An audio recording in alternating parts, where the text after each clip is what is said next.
हाँ, चैप्टर 4 पहले पढ़ा हमने लिमिट और कंटिन्यूटी, है ना, कॉम्प्लेक्स के लिए, कॉम्प्लेक्स नंबर के लिए। अब है कॉम्प्लेक्स डिफरेंशिएशन। जो कॉम्प्लेक्स फंक्शन है उनका अपन कॉम्प्लेक्स डिफरेंशिएशन पढ़े। तो डिफरेंशिएबिलिटी यानी अवकलनीयता। कोई single valued function f Z कैसा होना चाहिए? सिंगल वैल्यूड, चाहे कंटिन्यूटी हो चाहे डिफरेंशिएबिलिटी। फंक्शन कैसा होगा? सिंगल वैल्यूड, किसी डोमेन डी में डिफाइन। ठीक है, तो फंक्शन सिंगल वैल्यूड हो, डोमेन डी में डिफाइन है, तो एफ जेड डोमेन के किसी पॉइंट जो है जेड नॉट पर डिफरेंशिएबल कहलाता है। तो डोमेन में तो डिफाइन होना चाहिए। डोमेन में डिफाइन होने का मतलब डोमेन के एवरी पॉइंट पर एग्जिस्ट होना। तो डोमेन का कोई सा भी पॉइंट ले लिया जेड नॉट पर डिफरेंशिएबल होगा कब?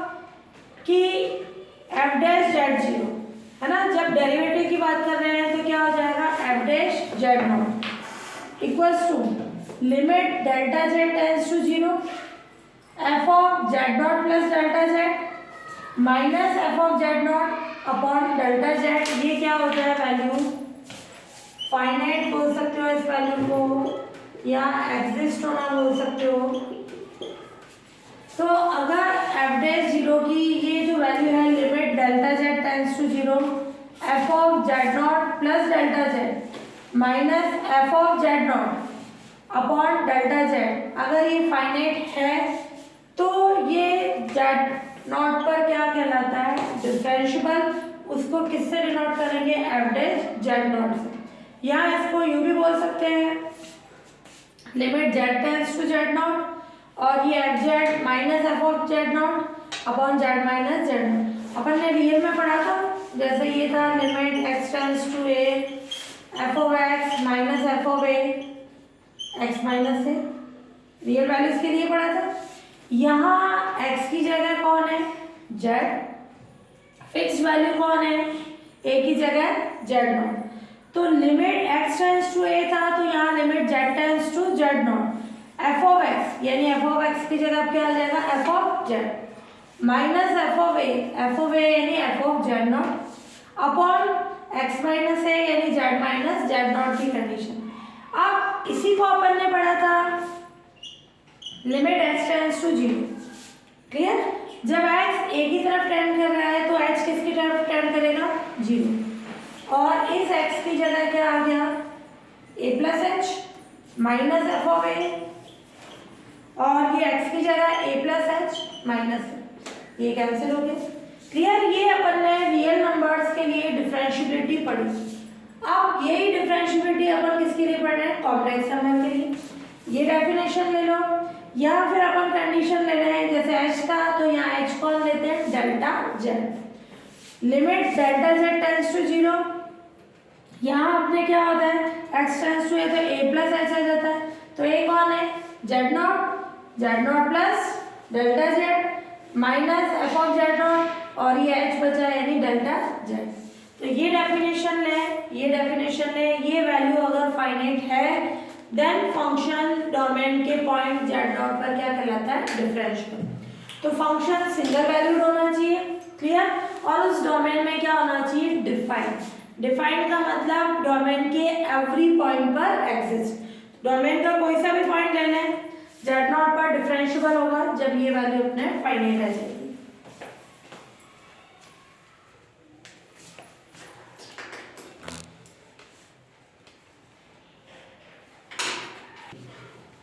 एग्जाम्पल फर्स्ट, प्रूफ करना है कि function f z z to the power n every point पर डिफरेंशिएबल है वेयर एन बिलोंग्स टू। इस तरह का क्वेश्चन 3 नंबर में पूछते हैं ना।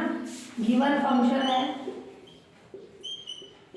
Z to the power n for all n belongs to. वैसे ये कौन है? बहुपद, है ना। पॉलिनोमियल्स क्या होते हैं? एवरीवेयर कंटिन्यूअस भी होते हैं, डिफरेंशिएबल भी होते हैं। ये प्रूफ करके बताना है कि ये फंक्शन एवरीवेयर क्या है? डिफरेंशिएबल है। तो यहाँ अपन निकाल रहे हैं कंडीशन, एवरीवेयर बोल रहा है तो पॉइंट लेने की जरूरत नहीं। एफ डैश जेड क्या आएगा? Limit delta Z tends to zero, यहाँ जेड नॉट था, मैं जेड ही ले रही हूँ ना, सारे पॉइंट्स की बात कर रहा है, तो क्या आ जाएगा?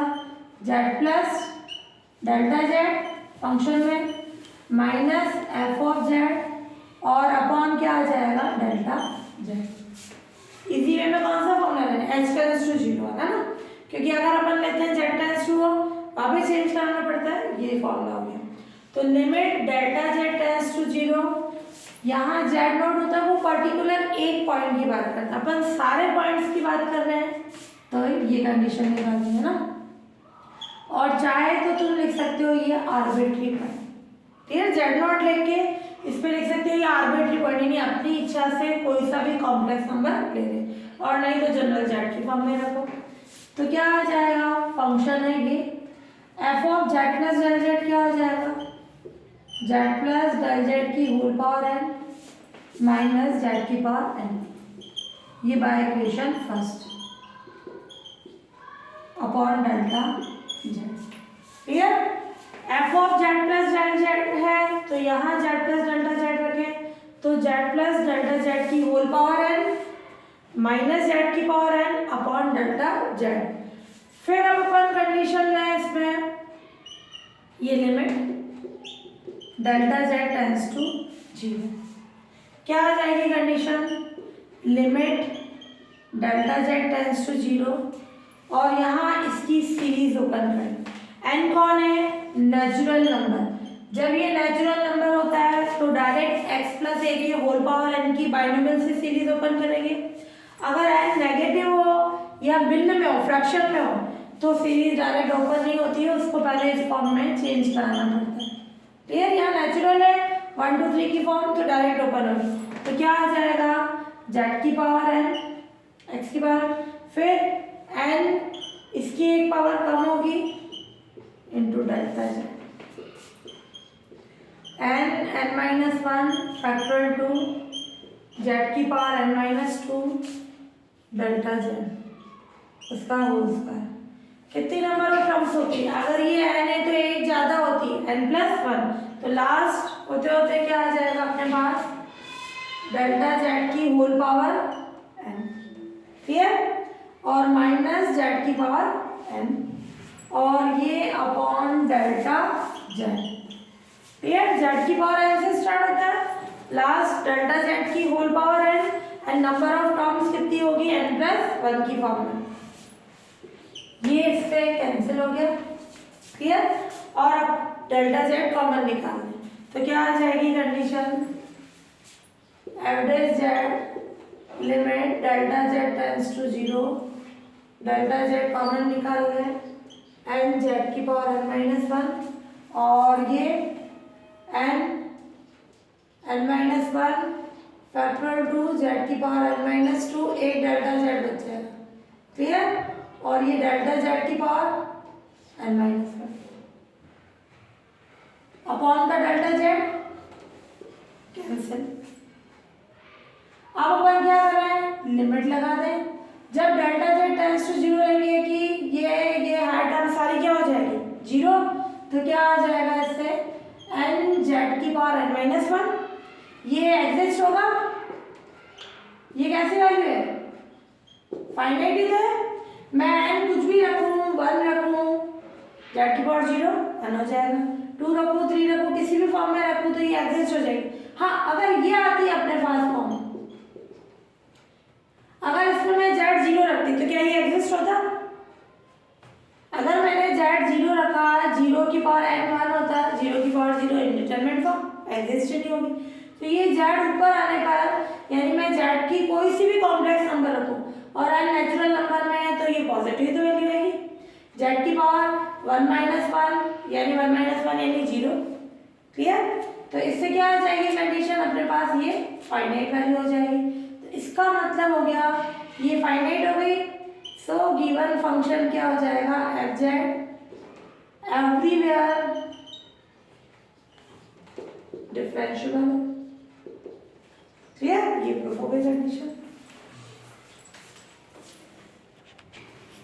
एग्जाम्पल सेकंड, प्रूफ करना है एफ जेड जेड कॉन्जुगेट किसी भी पॉइंट पर डिफरेंशिएबल नहीं है ना, तो ये क्या है एफ जेड डिफरेंशिएबल नहीं है, तो यानी वो वैल्यू एग्जिस्ट ही नहीं होगी अलग अलग कर्व के लिए।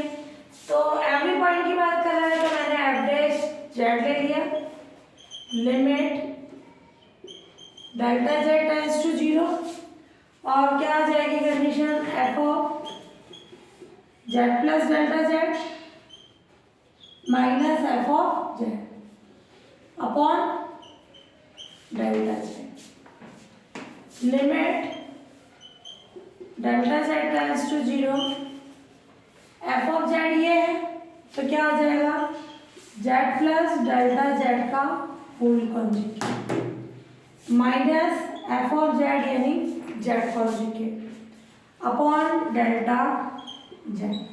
ये फर्स्ट दे दो बाय इक्वेशन फर्स्ट से अपन ने फंक्शन की वैल्यू पुट कर दी।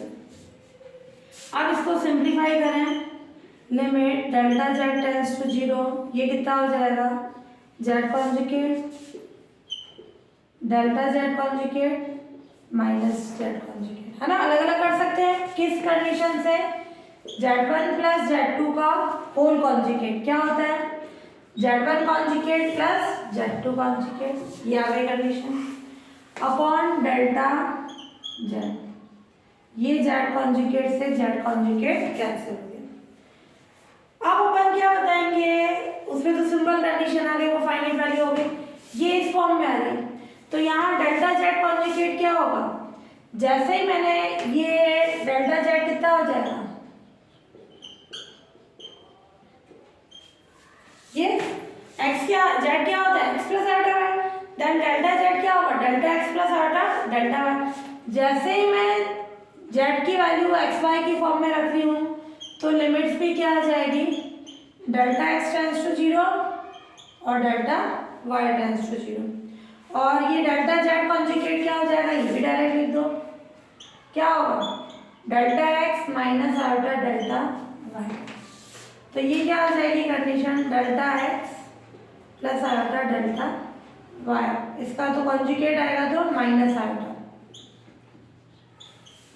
ये आयोटा डेल्टा y। क्लियर, ये एफ डैश जेड की वैल्यू। क्या करेंगे, अब दो लिमिट्स आ रही है, इसके लिए एक ही कंडीशन लेंगे सॉरी, केस फर्स्ट, जब डेल्टा जेड क्या है एक्स एक्सिस के अलोंग, जब डेल्टा जेड एक्स एक्सिस के अलोंग टर्न करता है, या delta Z tends to 0 x axis के अलोंग,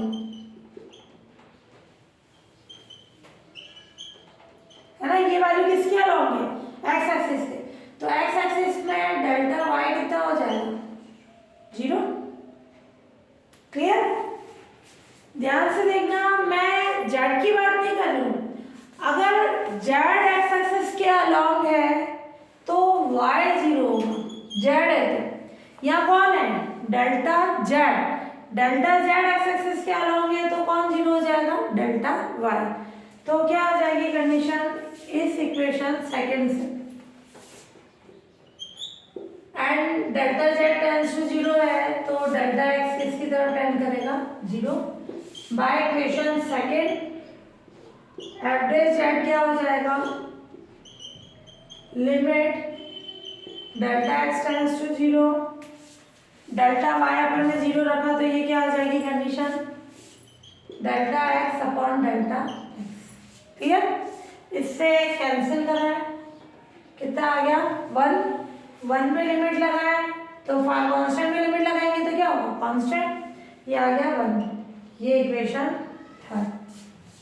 कंडीशन, जब अपने को दो वेरिएबल्स हैं तो इसमें अलग अलग कर्व के लिए लिमिट्स फाइंड करेंगे, सेम आ गई देन वो एग्जिस्ट हो जाएगा, देन वो differentiable.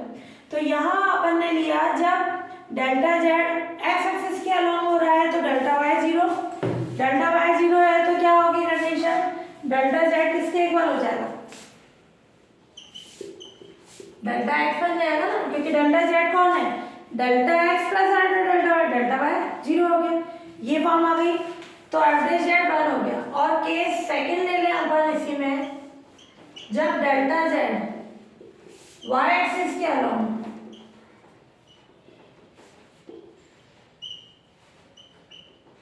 Delta Z tends to 0 y axis के अलॉन्ग में, तो वाई एक्सिस के अलॉन्ग में डेल्टा एक्स क्या हो जाएगा 0, तो डेल्टा जेड क्या बन जाएगा, डेल्टा एक्स 0 है तो आयोटा डेल्टा वाई, और डेल्टा जेड कॉन्जुगेट क्या हो जाएगा,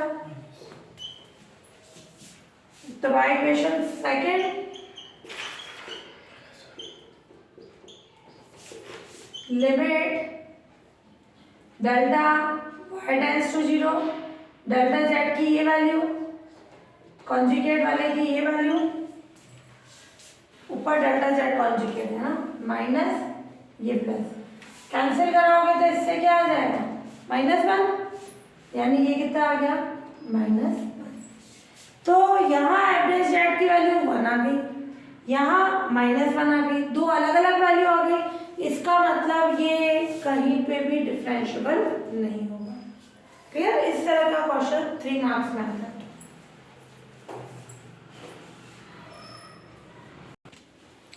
by equation third and fourth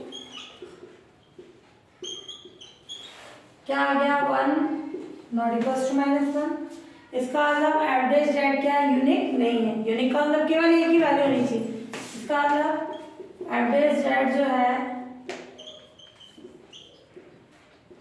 unique नहीं है या फाइनाइट नहीं है, एग्जिस्ट नहीं है, इसलिए गिवन फंक्शन किसी भी पॉइंट पर डिफरेंशिएबल नहीं है, तो हैंस गिवन एफ जेड जो है किसी भी पॉइंट पर डिफरेंशिएबल नहीं है। क्लियर, ये प्रूफ करना था, ये प्रूफ हो गई condition. Example third, prove that the function f z equals to mod of Z square is continuous everywhere but nowhere differentiable except at the origin, है ना, तो एवरी पॉइंट पर क्या है कंटिन्यूअस है, तो प्रूफ करना है, और जीरो के अलावा किसी भी पॉइंट पर डिफरेंशिएबल नहीं है ना, उसको हटा दो।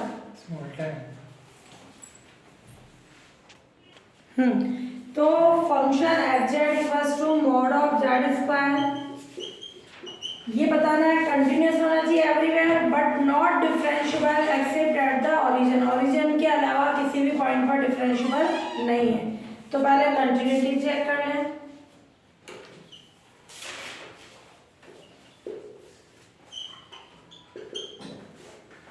Function mod of Z square, ध्यान से देखना, कंटिन्यूटी वाले फॉर्मूले से कर लो, या फिर अपन इसको सॉल्व करेंगे, कितना हो जाएगा, ये अंडर रूट हट जाएगा, ये क्या आ गया एक बहुपद पॉलिनोमियल, पॉलिनोमियल क्या होते हैं एवरीवेयर कंटिन्यूअस होते हैं। Clear, f z equals to mod of Z square x square plus y square, जो कि एक पॉलिनोमियल है,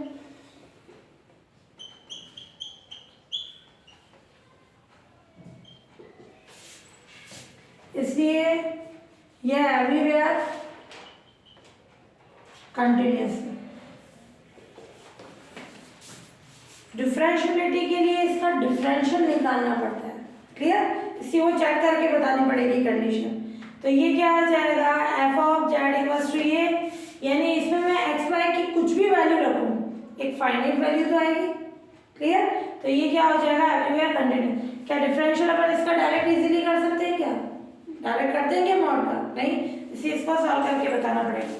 तो फिर अब अपन लें डिफरेंशिएबिलिटी के लिए कंडीशन, अभी जनरल पे ले रहे हैं, तो एवरेज जेड कितना हो जाएगा, average z limit delta Z tends to 0 F of, सारे पॉइंट्स की बात बोल रहे हैं ना, केवल जेड इक्वल्स टू 0 पर डिफरेंशिएबल होगा, बाकी किसी भी पॉइंट पे नहीं होगा। F of Z plus delta Z minus F of Z delta Z limit delta Z tends to 0 F of Z plus delta Z, यानी फंक्शन ये mod of Z plus delta Z का whole square F of Z, यानी कितना हो जाएगा mod of Z square upon delta Z. अब इसको solve करते हैं,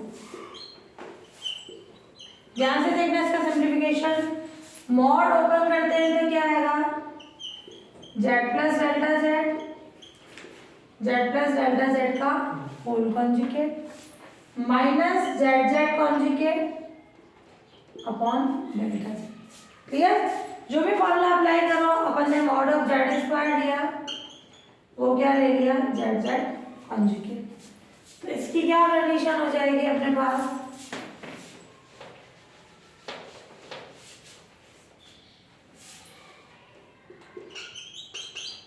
limit delta Z tends to 0, Z plus delta Z और ये Z conjugate plus delta Z conjugate minus Z Z conjugate upon delta Z, है ना। इसको अलग अलग कर लिया। अब इसको ओपन करें, limit delta Z tends to 0, z Z conjugate z delta Z conjugate z conjugate delta Z minus Z Z conjugate upon delta z. इससे ये कैंसिल हो गए। क्लियर? अब नहीं, यहाँ मैंने क्या किया, ये दो बार वही चीज लिखी मैंने, ये आएगा डेल्टा जेड डेल्टा जेड। जब डेल्टा जेड किसकी तरफ टेंड कर रहा है, ये आई 4 टर्म्स है ना, ये जेड ये आ जाएगा एक और डेल्टा जेड जेड कॉन्जुगेट। हाँ, जब डेल्टा जेड 0 की तरफ टेंड कर रहा है तो डेल्टा जेड कॉन्जुगेट भी किसकी तरफ टेंड करेगा, 0। ये 0 की तरफ, ये 0 की तरफ, जब दो वैल्यू 0 की तरफ टेंड कर रही है, ये भी छोटी ये भी छोटी, दो छोटी वैल्यू को मल्टीप्लाई करेंगे तो क्या हो जाएगी, 0। नेगलेक्ट कर लेंगे उनको। तो ये है डेल्टा जेड टेंड्स टू 0 है, इसका मतलब डेल्टा जेड कॉन्जुगेट भी किसकी तरफ टेंड करेगा, 0। सो डेल्टा जेड कॉन्जुगेट क्या हो जाएगा, 0, स्मॉल होने के कारण। ये 0.1 है, ये 0.2 है, तो 0.02 हो जाएगा, इसको 0 ले लेंगे। तो ये टर्म हट गई है। अब अपन इनको अलग अलग कर लें, limit delta Z tends to 0, z delta Z conjugate upon delta Z, ये तो 0 हो गई, और प्लस इससे ये डिवाइड होगा तो क्या आ जाएगा, जेड कॉन्जुगेट, डेल्टा जेड से डेल्टा जेड कैंसिल हो गया। अब अपन निकालेंगे इसकी वैल्यू, इस पे तो लिमिट का कोई इफेक्ट नहीं होगा, इस पे भी नहीं होगा। दो अलग अलग कर्व के लिए इसकी वैल्यू क्या आती है कि delta Z tends to 0 x axis के अलोंग हो, delta Z tends to 0 y axis के अलोंग हो। उसके अकॉर्डिंग यहाँ रख के अपन बताएंगे कि ये वैल्यू केवल जेड इक्वल्स टू 0 पे एग्जिस्ट होगी।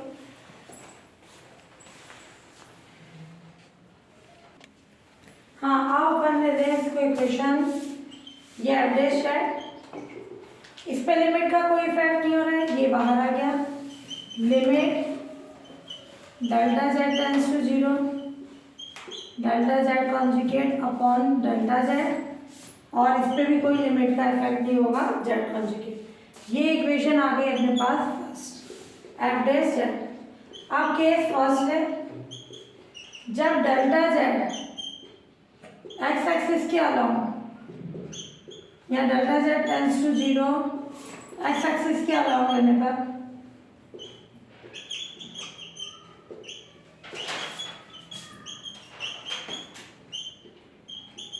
तो क्या होगा, डेल्टा जेड बोल रहे हैं, वाई 0 नहीं होगा, कौन 0 होगा,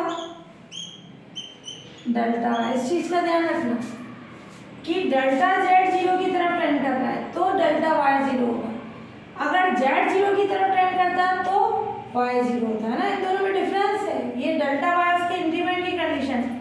तो ये हो गया। तो अब इसकी वैल्यू निकाल रहे हैं अपन, limit delta Z tends to 0 del Z conjugate upon delta Z, कितना हो जाएगा, पूरी निकाल लो बाय इक्वेशन फर्स्ट। इस पे कोई इफेक्ट नहीं होगा, यूं नहीं तुम इसका वाई 0 रखो, है ना। और ये limit delta x tends to 0 और डेल्टा जेड कॉन्जुगेट कितना हो जाएगा, डेल्टा जेड होगा delta x and delta Z conjugate कितना होगा, ये भी डेल्टा हो जाएगा।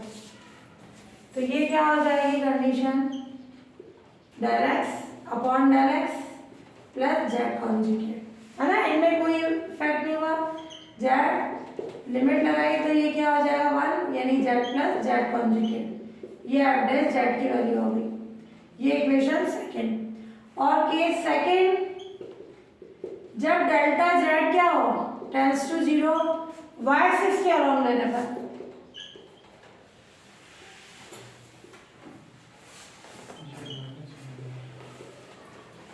यानी डेल्टा एक्स 0 हो जाएगा तो डेल्टा जेड क्या हो जाएगा, iota delta y, delta Z conjugate क्या होगा, minus iota delta Y.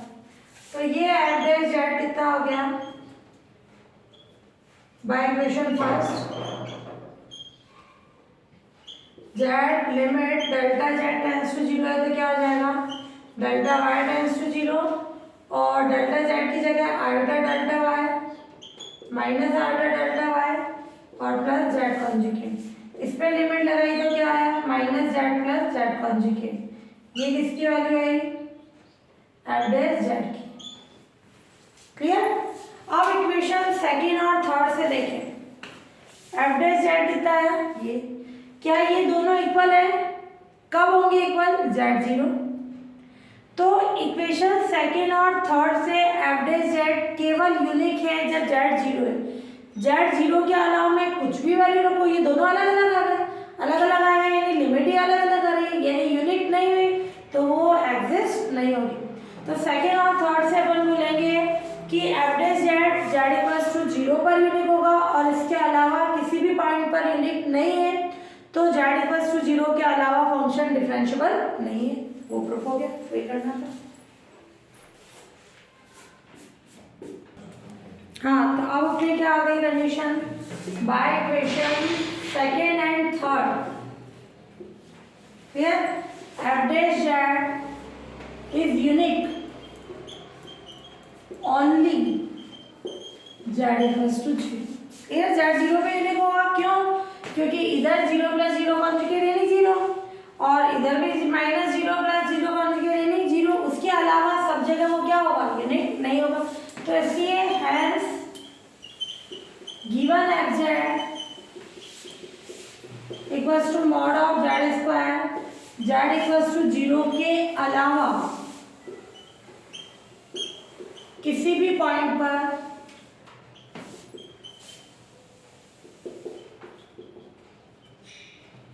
Differentiable नहीं है। क्लियर, प्रूफ करना था, हेल्स प्रूफ। एनालिटिक फंक्शन, हिंदी में बोलते हैं इसको विश्लेषित फंक्शन।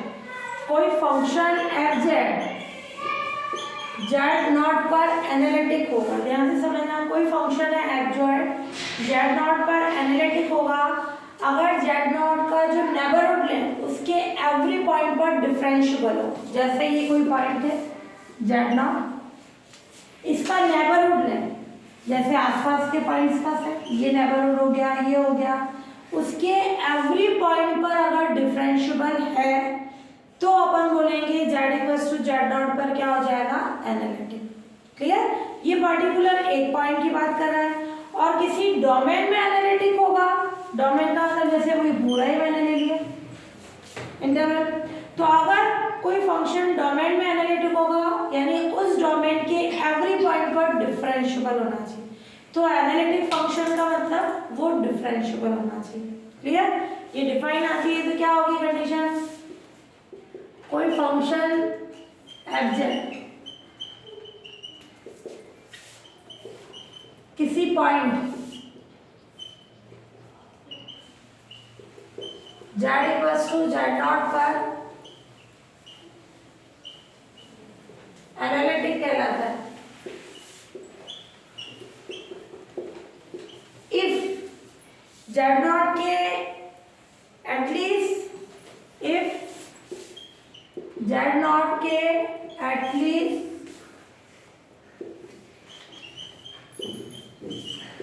वन नेबरहुड में डिफरेंशिएबल होना चाहिए।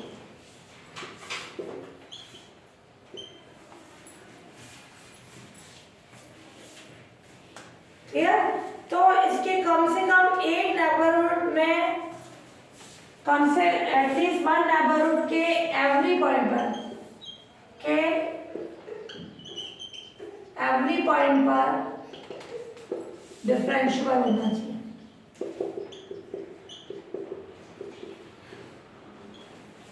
ये नेबरहुड ले लिया, जैसे जेड नॉट का ये नेबरहुड है, ये है, तो इसके नेबरहुड में एटलीस्ट वन नेबरहुड के एवरी पॉइंट पर डिफरेंशिएबल होगा, तो वो क्या हो जाएगा, उस पॉइंट पर एनालिटिक हो जाता है। तो कोई फंक्शन एफ जेड, कोई पॉइंट है z equals to Z naught, उस पर एनालिटिक होगा, किसी पॉइंट की बात कर रहे हैं। इफ जेड नॉट के एटलीस्ट वन नेबरहुड में, कम से कम ऐसा नेबरहुड ले रहे हैं उसके एवरी पॉइंट पर क्या होना चाहिए, डिफरेंशिएबल। इस जेड नेट का नेबरहुड क्या होगा, इसके आसपास के पॉइंट्स का सेट ये है, ये, तो ये बोल रहा है कम से कम एक नेबरहुड में, एटलीस्ट वन नेबरहुड में क्या होना चाहिए, उस नेबरहुड के एवरी पॉइंट पर डिफरेंशिएबल होना चाहिए। तो ये हो जाएगा किसी पॉइंट पर एनालिटिक। और यही पूरे डोमेन की बात कर रहे हैं, कोई फंक्शन एफ जेड किसी डोमेन में एनालिटिक फंक्शन कहलाता है।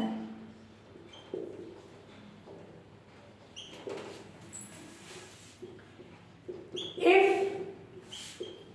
एफ जेड डोमेन के एवरी पॉइंट पर डिफरेंशिएबल होना चाहिए, डोमेन के एवरी पॉइंट पर डिफरेंशिएबल होना चाहिए। Clear condition. तो कोई भी फंक्शन डोमेन में एनालिटिक कब होगा, जब एफ जेड डोमेन के एवरी पॉइंट पर डिफरेंशिएबल है, तो वो एनालिटिक हो जाएगा। एनालिटिक फंक्शन को होलोमॉर्फिक फंक्शन भी कहते हैं। एनालिटिक फंक्शन को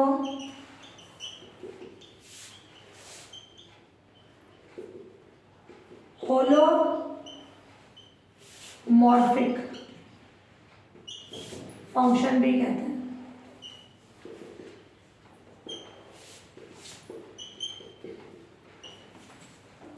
हिंदी में भी होलोमॉर्फिक ही होता है। अगर कोई फंक्शन किसी पॉइंट पर एनालिटिक नहीं है, वो उसका सिंगुलर पॉइंट कहलाता है। Clear. If not f z z equals to Z naught पर एनालिटिक नहीं है,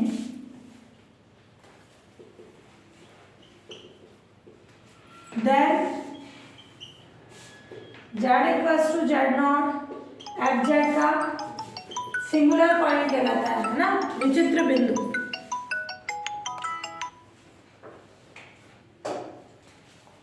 z equals to Z naught f z का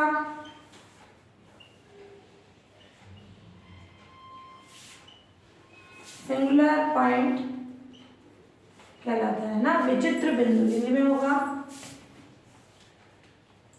इसका डीपली चैप्टर है तुम्हारे बाद में है एमएससी में, विचित्र बिंदु।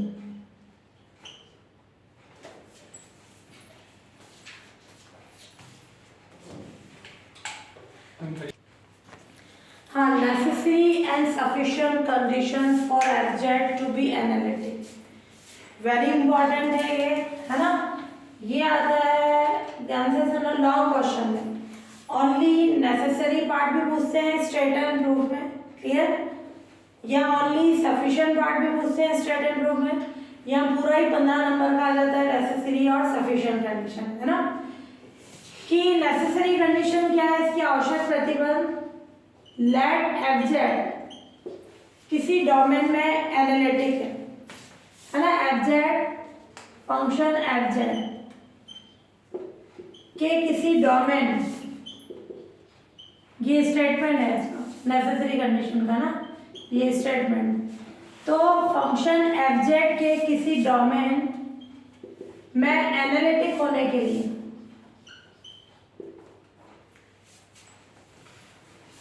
नेसेसरी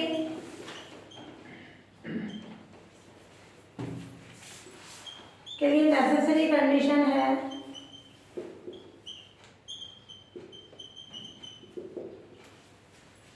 कि U और V CR इक्वेशन को, नेसेसरी कंडीशन है कि उसी domain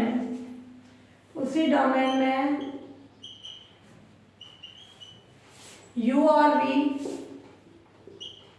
CR equation Cauchy's Riemann equation, short form में रीमान CR बोलेंगे, कोशीज रीमान इक्वेशन को सेटिस्फाई करते हैं।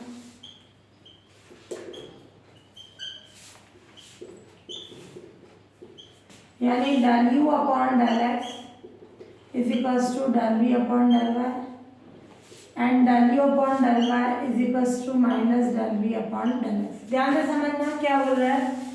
फंक्शन एफ जेड के किसी डोमेन डी में एनालिटिक होने के लिए, डोमेन नहीं लिखना चाहो, किसी डोमेन में एनालिटिक होने के लिए नेसेसरी कंडीशन है कि उसी डोमेन में u और v CR इक्वेशन को सेटिस्फाई करते हैं। ये CR इक्वेशन होती है u का x के रेस्पेक्ट में पार्शियल है, वो इक्वल होना चाहिए v का y के रेस्पेक्ट में, एंड u का y के रेस्पेक्ट में है तो वो इक्वल होना चाहिए minus del v upon del x। इसको मैं यूँ भी लिख सकती हूँ u of x short form में, u x नीचे लिखा वो अंडरस्टूड होगा u का x के रेस्पेक्ट में पार्शियल, है ना। ऐसे ही v y and u y is equals to minus v x। तो नेसेसरी कंडीशन बोलती है कि फंक्शन एनालिटिक मान के चलेंगे। एनालिटिक का मतलब उस डोमेन के एवरी पॉइंट पर डिफरेंशिएबल है, और ये चीज प्रूफ करेंगे। इसका उल्टा अपन फंक्शन में मान के चलेंगे कि u और v CR इक्वेशन को सेटिस्फाई करते हैं और u और v के पार्शियल डेरिवेटिव कंटीन्यूअस भी, यानी वो एग्जिस्ट भी, तो फंक्शन एनालिटिक होगा, वो सफिशिएंट है ना। तो अभी अपन नेसेसरी ले रहे हैं कि फंक्शन किसी डोमेन में एनालिटिक होने के लिए u और v CR इक्वेशन को सेटिस्फाई करते हैं। यहाँ पे बोल सकते हो कि फंक्शन किसी डोमेन में एनालिटिक है, कब होगा, जब u और v CR इक्वेशन को सेटिस्फाई करते हैं। तो एनालिटिक होने का मतलब उस डोमेन के एवरी पॉइंट पर डिफरेंशिएबल है। ये कॉन्सेप्ट लेके चलेंगे अपन, तो क्या प्रूफ। फंक्शन एफ जेड का मतलब क्या होता है, u प्लस आटा v, है ना। u किसका फंक्शन होता है, x y का, v भी किसका होता है, x y का। Function f Z domain D में एनालिटिक है। फंक्शन एफ जेड जो है डोमेन डी में एनालिटिक है, इसलिए डोमेन के एवरी पॉइंट पर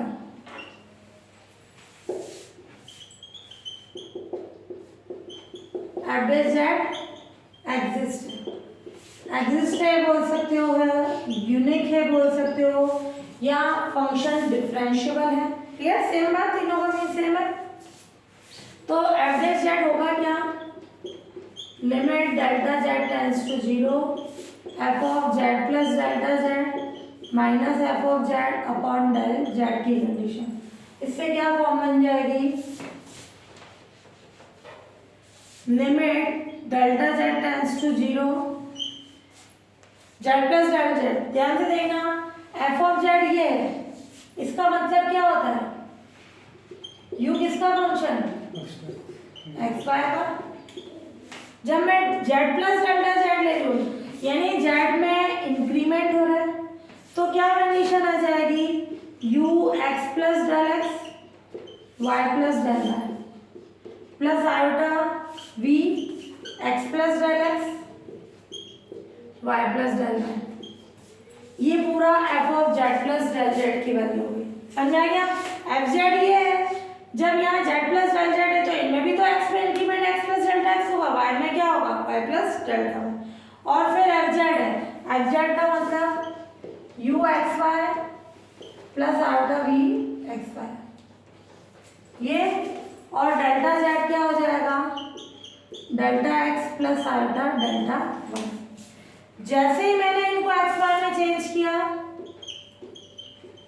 ये कंडीशन आ जाएगी, समझ आया कॉन्सेप्ट। ये वैल्यू क्या होनी चाहिए, यूनिक, किसी भी कर्व के लिए। मैंने इसको एक्स वाई में चेंज करा दिया। अब अपन क्या करेंगे, दो केस लेके चलेंगे। जब डेल्टा जेड एक्स एक्सिस के अलोंग 0 की ओर टेंड कर रहा है, जब डेल्टा जेड वाई एक्सिस के अलोंग 0 की ओर टेंड कर रहा है, और उन दोनों ही कंडीशन से एफ डैश जेड कैसा होगा, यूनिट, उनको इक्वल करेंगे, सी आर इक्वेशन आ जाएगी।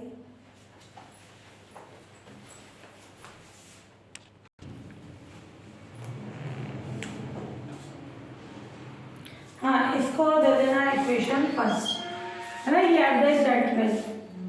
केस फर्स्ट क्या है, जब delta Z tends to 0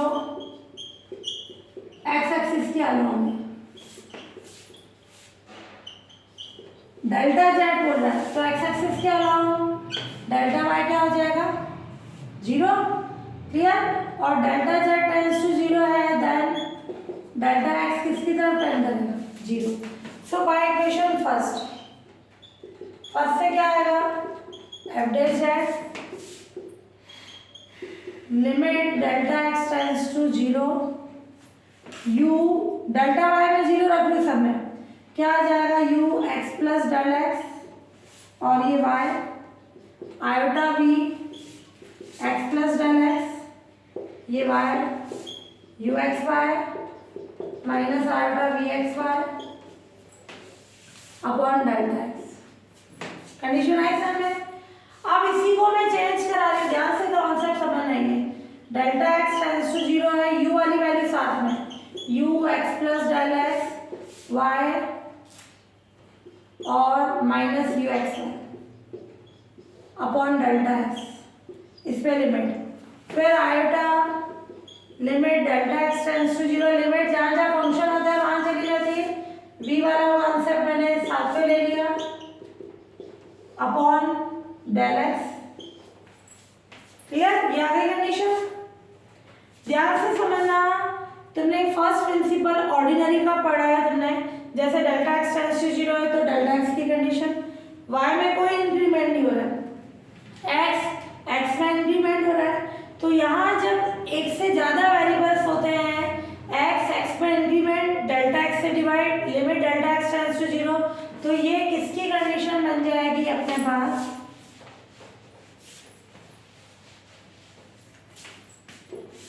del u upon del x का फॉर्मूला पार्शियल में तुमने कंप्लीट के लिए पढ़ा है, जैसे y plus delta y minus y delta y से डिवाइड करके लिमिट लगाते हैं, d y by d x की कंडीशन आती है फर्स्ट प्रिंसिपल से, function of y plus del y minus function of y, और ये वाई में इंक्रीमेंट था और ये limit delta x tends to 0 या डेल्टा एक्स टेंड्स टू 0 और ये डेल्टा एक्स से डिवाइड, वाई भी किसका फंक्शन होता है, एक्स का, तो ये एक्स में तो इंक्रीमेंट हुआ, ये sorry f of x plus del x function of x किसके इक्वल होता है, वाई के, ये होता है। तो क्या बोलते हैं इसको, d y by d x. ये एक ही वेरिएबल है, जब एक से ज्यादा होते हैं तो किस फॉर्म में आ जाता है, पार्शियल। तो ये u of x by y में कोई चेंज नहीं है, एक्स में इंक्रीमेंट डेल्टा एक्स से divide delta x tends to 0 तो del u upon del x, iota same ये कंडीशन, एक्स में increment delta x tends to 0 तो ये del v upon del x, ये एफ डैश जेड आ गया, ये इक्वेशन सेकंड। सेम ऐसे ही अब केस सेकंड है, जब डेल्टा जेड टेंड्स टू 0 है, 0 वाई एक्सिस के अलोंग लेने पर, तो वाई एक्सिस के अलोंग डेल्टा एक्स क्या होगा, 0 और डेल्टा जेड टेंड्स टू 0 है, देन डेल्टा वाई किसकी तरफ टेंड करेगा, 0 की तरफ। तो ये एफ डैश जेड क्या आ जाएगा, limit delta y tends to 0, delta x 0 रहेगा ना, by equation first delta x 0 रख रहे हो, u x y plus del y iota we x y plus del y minus you x Y minus iota we x upon क्या आ जाएगा, iota del y, clear. Delta x 0 लगा लो,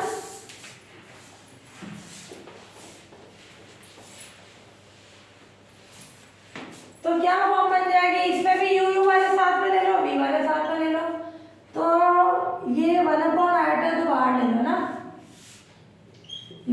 delta y tends to 0, u x y plus del y minus you x Y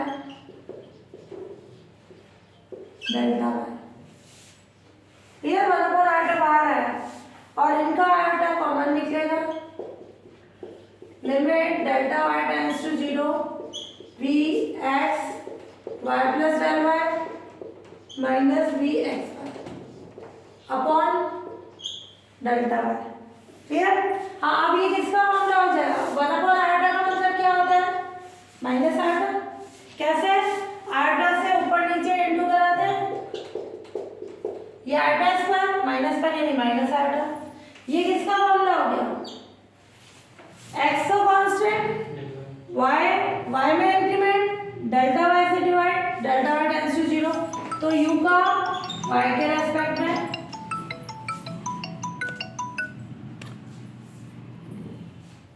और ये condition आ गई अपने पास v का y के रेस्पेक्ट में। ये भी क्या हो गया? f डैश z हो गया। ये इक्वेशन थर्ड। अब फर्स्ट सेकंड थर्ड से देखिए, f डैश z यूनिक है। यूनिक का मतलब किसी भी कार के लिए f डैश z की वैल्यू इक्वल होगी। ये और ये आपस में इक्वल कर देंगे, कंपेयर करा तो CR इक्वेशन आ जाएगी। ये हो गई, ये स्टेप हो गई।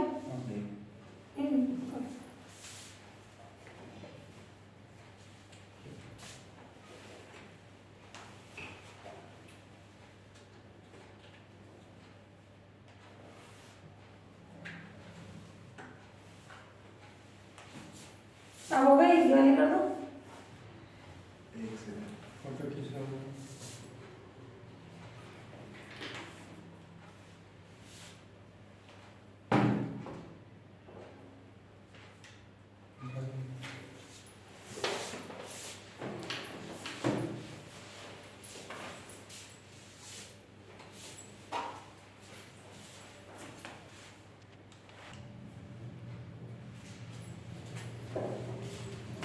तो ये आ गया इक्वेशन सेकंड, ये third. F dash Z unique है तो by equation second and third दोनों को इक्वल कर दिया, रियल इमेजिनरी कंपेयर करा दो।